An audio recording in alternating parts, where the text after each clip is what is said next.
video kali ini aku akan ngelanjutin ngebahas film Fast and Furious series, yaitu Fast and Furious 2, atau judul resminya Too Fast, Too Furious. Di film kedua ini ceritanya bisa dibilang lebih fokus ke kehidupan Brian O'Connor yang dibintangi oleh mendiang Paul Walker. Jadi di dalam film ini tidak ada Dominic Toretto seperti di film pertamanya. Nah, bagi kalian yang belum tahu cerita di film pertamanya, silahkan lihat video yang sudah kutaruh di kolom deskripsi. Dan seperti biasa, kita langsung aja ke ceritanya. Enjoy! Film ini dibuka dengan adegan sekelompok pembalap jalanan yang diketuai oleh seorang pria bernama Tej Parker akan melakukan balapan liar pada malam hari. Mereka pun bersiap-siap menutup jalanan yang akan digunakan untuk balapan. Tapi saat balapan akan dimulai, ternyata ada satu orang peserta yang tidak dapat hadir. Mendapati hal ini, Tej berinisiatif untuk memanggil temannya guna melengkapi balapan ini. Dan tak lama datanglah mobil Skyline yang tak lain adalah Brian O'Connor. Sesampainya di lintasan balap, Brian dengan rasa percaya dirinya langsung meminta menaikkan uang taruhan balapannya. Dan ketika uang sudah dikumpulkan, balapan pun langsung dimulai. Dalam balapan ini, Brian hanya bisa bertahan di posisi kedua karena terus dihalangi oleh lawannya yang bernama Jack. Tapi tanpa mereka ketahui, ternyata di tengah balapan Tej menaikkan sebuah jembatan di dekat garis finish. Dan disinilah Brian menunjukkan kemampuannya. Dengan menggunakan nos yang ada, Brian akhirnya dapat melewati lawannya dan berhasil memenangkan balapan. Sedangkan Jack tidak berhasil mendarat dengan mulus dan malah mengalami kecelakaan. Kemudian tak lama di posisi kedua yang berhasil sampai di garis finish adalah seorang perempuan bernama Suki. Dan di posisi terakhir adalah Julius yang tidak berani untuk melewati jembatannya. Setelah mendapatkan uangnya, Brian pergi menemui seorang gadis yang dari sebelum balapan selalu memperhatikannya. Dan anehnya ketika perempuan ini pergi, polisi tiba-tiba berdatangan. Brian pun dengan cepat kabur.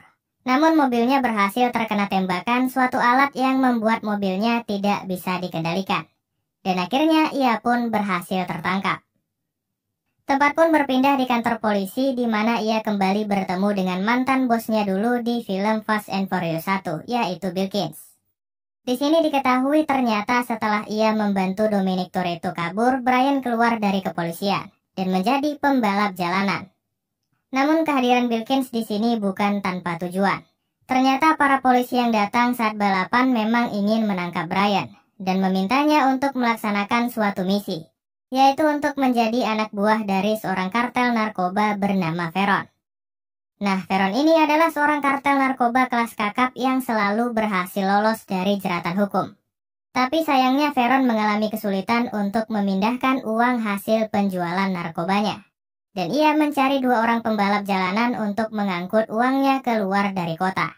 Dan disinilah Brian harus kembali berperan sebagai mata-mata, di mana ia harus masuk dan menjadi pembalap yang dicari oleh Veron, sehingga mereka bisa mengetahui tujuan uang itu di bawah dan dapat menangkap Veron di sana.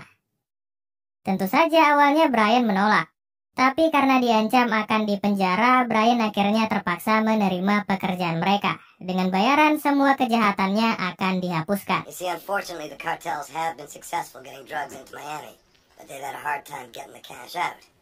Dalam misi penyamaran ini, ia pun langsung ditugaskan bersama dengan seorang polisi untuk menjadi partnernya. Namun karena polisi ini tidak tahu apa-apa mengenai mobil dan juga mesin, jelas Brian langsung menolak. Dan ia meminta untuk dapat memilih temannya sendiri, yaitu seorang pria bernama Roman Pierce. Cerita pun berlanjut di mana Brian dan Bilkins pergi untuk menemui Roman Pierce, atau yang biasa dipanggil dengan sebutan Rom, yang ternyata adalah seorang tahanan rumah dengan gelang pelacak di kakinya. Di sini ketika mereka berjumpa, Rom langsung memukul Brian dan perkelahian pun terjadi. Di mana Rom merasa kesal dengan Brian karena menurut Rom ia tertangkap dan masuk penjara adalah karena ulah Brian saat Brian menjadi polisi dahulu. Kemudian setelah selesai bertengkar, Brian pun mengatakan tujuannya datang, yaitu untuk menawarkan Rom sebuah pekerjaan. Dengan bayaran semua kejahatannya akan dihapus. Dan tanpa basa-basi dengan gaya sok belagunya, Rom menerima tawaran ini. Selanjutnya kita kembali ke kota Miami, di mana misi penyamaran akan dilakukan. Di sini mereka diberikan 2 buah mobil oleh polisi untuk misi mereka. Dan tak lama mereka pun berjumpa dengan seorang perempuan bernama Monica yang pernah dilihat oleh Brian sebelumnya. Ternyata Monica ini adalah seorang polisi mata-mata yang menyamar sebagai kekasihnya Veron. Dan dari dialah Mark, si ketua operasi ini, mengetahui kalau Veron mencari 2 orang pembalap jalanan. Kemudian sehabis berbasa-basi singkat, Brian, Rom beserta Monica pun pergi menuju rumah Veron. Sesampainya mereka di sana, mereka langsung disambut oleh pembalap jalanan lainnya. Dan ternyata Veron mengadakan sebuah audisi untuk memilih pembalap mana yang akan ia pekerjakan. Veron pun menyuruh mereka untuk mengambil sebuah barang di mobilnya yang terletak di pinggiran kota. Dan kelompok tercepat yang mengambil barang itu adalah pemenangnya. Mereka pun dengan tergesa-gesa langsung pergi memacu mobil mereka. Dan tentu saja Brian dan Rom menjadi kelompok pertama yang sampai di sana. Namun tanpa mereka ketahui, ternyata mobil mereka dipasangi pelacak oleh polisi. Dan Mark dengan bodohnya mengira mereka kabur dengan mobil itu.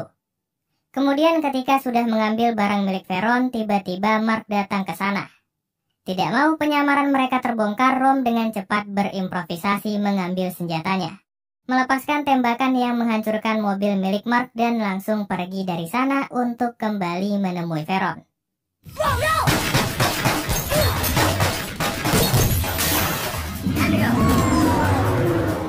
Nah, karena mereka adalah kelompok tercepat, Brian dan Rom pun akhirnya berhasil mendapatkan pekerjaan ini. Dan Veron mengundang mereka untuk datang ke klub malamnya guna membicarakan pekerjaan mereka.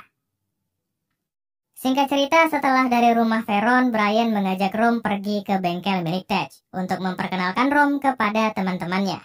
Sekaligus Brian ingin memeriksa pelacak di mobil mereka. Dan setelah diperiksa oleh anak buah Tej, pelacak yang ada di mobil mereka adalah sebuah pelacak canggih yang tidak bisa dilepas. Hey, why it's so hot that whoever's tracking these things will know every time you don't wear your seatbelt? Kemudian dari sini mereka berdua pun pergi untuk menjumpai Mark dan Wilkins. Tapi tak lama sampai di sana, perdebatan terjadi, di mana Mark marah besar karena Mark tak terima Rom menembak mobilnya. Beruntungnya Brian dapat menenangkan pertengkaran ini, di mana Brian mengatakan bahwa saat itu Veron sedang menguji mereka, dan kelakuan Mark dapat membongkar penyamaran mereka. Dan setelah semuanya tenang, Brian pun melaporkan tentang misi mereka di hari itu. Kemudian langsung pergi dari sana. Setelah pergi meninggalkan Mark dan Wilkins, mereka pun sedikit mengobrol. Dan karena tidak mau terus diatur dan dipantau oleh polisi, Brian dan Rom sepakat untuk menyusun rencana baru. Di mana saat malam harinya mereka menantang 2 orang pembalap jalanan yang mereka jumpai saat berada di rumah Veron untuk balapan dengan taruhan mobil mereka. Dalam balapan ini mereka akan balapan secara bergantian sebagai tim. Dan tim pertama yang sampai di garis finish adalah pemenangnya. Dan tak pakai lama balapan pertama pun dimulai, di mana Rom yang menjadi pembalap pertama. Namun kali ini Rom yang biasanya gahar dengan mulut besarnya kalah jauh dalam pertandingan, yang membuat Brian terlambat untuk start di balapan kedua. Tapi Brian tidak menyerah.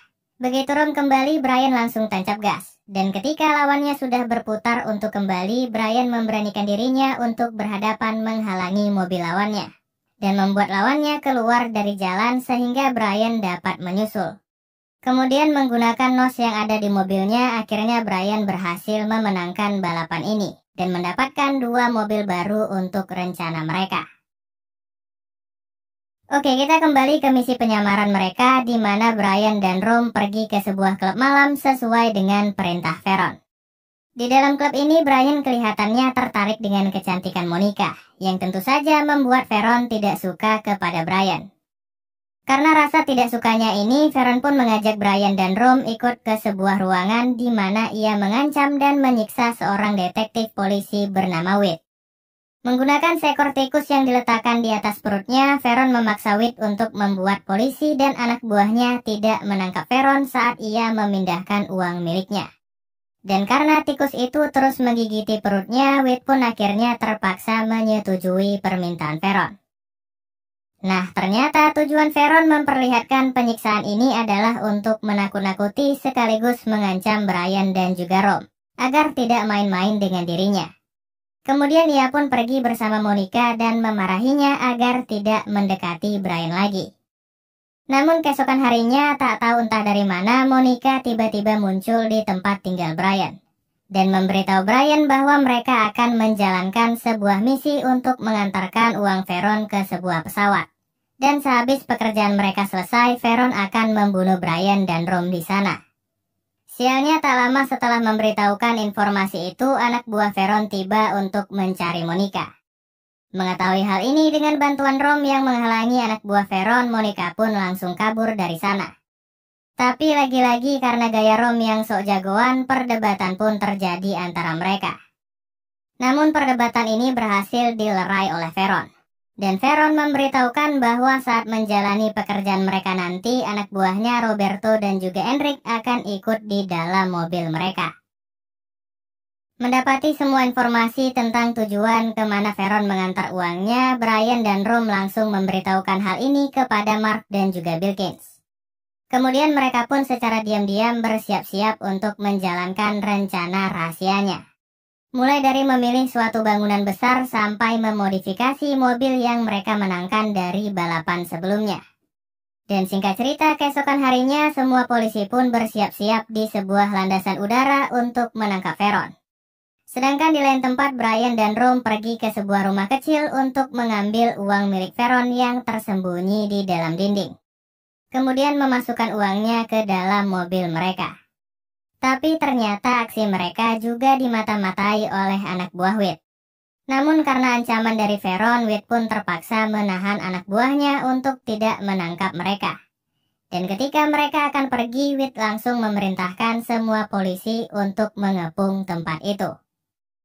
Mendengar suara sirene polisi, Rom bertindak cepat membuat sebuah mobil untuk menabrak polisi agar mereka dapat kabur. Tapi tetap saja mereka dikejar oleh puluhan mobil polisi yang ada. Bahkan mobil milik Brian lagi-lagi tertembak oleh alat khusus yang sama yang menembak mobilnya dahulu. Dengan cepat Brian pun keluar dari mobilnya untuk mencabut alat itu dan melemparkannya kepada polisi yang mengejar mereka. Kemudian mereka berdua pergi masuk ke dalam suatu gedung yang pernah mereka datangi sebelumnya. Tak tinggal diam, polisi pun langsung mengepung tempat itu. Namun dari dalam gedung suara mesin yang sangat keras terdengar. Dan tiba-tiba sejumlah mobil truk besar keluar menabrak mobil polisi yang mengepung mereka. Kemudian diikuti oleh ratusan mobil pembalap jalanan lainnya yang keluar dari sana. Karena banyaknya mobil pembalap lain, para polisi dan Bilkins kehilangan mobil Brian dan juga Rom. Dan ketika mereka melacak dan berhasil memberhentikan mobil itu, yang keluar dari mobil malah Tej dan juga Suki. Nah, ternyata Brian dan Rom sudah berada di mobil lain, yaitu mobil yang mereka dapatkan dari balapan. Rupanya memanfaatkan kerusuhan yang terjadi, mereka mengganti mobilnya agar tidak bisa dilacak oleh Bilkins. Kemudian di tengah jalan saat menuju ke landasan udara, Rom memukuli anak buah Veron dan mengeluarkannya dari mobil menggunakan kursi pelontar yang sudah mereka siapkan, dengan tujuan untuk pergi membawa uang milik Veron. Naasnya ketika Brian akan melakukan hal yang sama, Enric malah menyuruh Brian pergi ke pelabuhan, bukannya ke landasan udara. Dan benar saja saat polisi mendatangi pesawat itu, Veron tidak ada di sana. Tapi ia malah berada di suatu pelabuhan kecil dan dengan santainya menunggu uang miliknya. Dan di sini diketahui informasi yang didapatkan oleh Monica adalah palsu, yang sengaja diberitahukan Veron kepadanya untuk menjebak Monica. Karena Veron sudah curiga bahwa Monica adalah mata-mata. Setelah mendapatkan sebagian uangnya yang ada pada Brian, Veron tanpa basa-basi memerintahkan anak buahnya untuk langsung membunuh Brian. Beruntungnya saat akan dibunuh, Rom tiba-tiba datang menabrakkan mobilnya, sehingga Brian berhasil melawan dan melumpuhkan Enric. Namun sayangnya saat akan mengejar Veron ternyata sudah terlebih dahulu pergi dengan kapalnya. Tapi Brian tidak kehabisan cara. Berdua dengan Rom, Brian langsung memacu mobilnya. Kemudian memanfaatkan tanjakan yang entah bagaimana ada di sana, mobilnya pun berhasil terbang dan mendarat di atas kapal Veron. Dan saat Veron akan menembak mereka, Brian terlebih dahulu menembak Veron sampai terjatuh. sehingga membuat Monica dapat mengambil senjatanya dan menahan Veron di sana. Singkat cerita, sehabis Veron ditangkap oleh kepolisian dan semua catatan kejahatan Brian dan Rom dihapuskan, Rom memberikan sisa uang milik Veron yang ada di mobilnya sebagai barang bukti. Dan lagi-lagi dengan gaya belagunya, Rom menantang Veron yang sudah tertangkap. Namun Veron hanya tersenyum dan mengatakan ia akan balas dendam. Kemudian mereka pun berjumpa dengan Bilkins dan juga Monica. Di sini Brian dan Rom menyampaikan salam perpisahan dan langsung pergi meninggalkan mereka. Film ini pun diakhiri dengan adegan di mana Rom menunjukkan uang yang diam-diam ia ambil dari tas yang ada di mobilnya, dan film pun berakhir.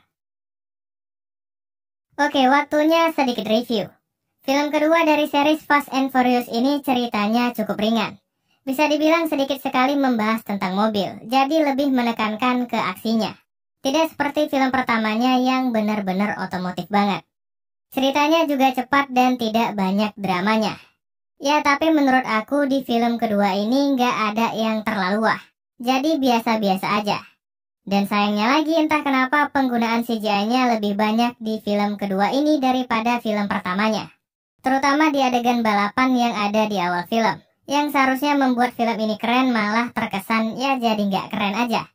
Ya, tapi kembali lagi itu semua hanya pendapat pribadi aku.